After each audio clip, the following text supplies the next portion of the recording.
আসসালামু আলাইকুম, নীলাজ ডিমে স্বাগতম। আশা করি সবাই ভালো আছেন। আজকে আমি রান্না করেছি লাউ পাতার চচ্চড়ি। লাউ শাকটা কিন্তু আমাদের নিজেদের গাছের ছিল। ইনশাল্লাহ কোনো একটা ভিডিওতে আমি অবশ্যই আমাদের লাউ গাছটা দেখিয়ে দিব। আমি কিন্তু অনেক ভালো রান্না পারি না, আমি খুব সিম্পলভাবে রান্না করার চেষ্টা করি। তবে আমি যেটাই রান্না করি সেটাই আপনাদের সাথে শেয়ার করার চেষ্টা করি।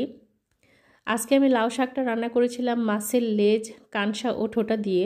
এগুলো দিয়ে কিন্তু চচ্চড়ি অনেক মজা লাগে। আলহামদুলিল্লাহ অনেক মজাও হয়েছিল।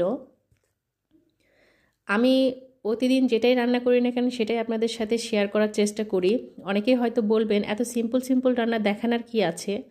আমি কিন্তু আসলে শখের বশেই রান্নাগুলো দেই এবং আমি আসলে নিজেকে একটু ব্যস্তও রাখতে চাই।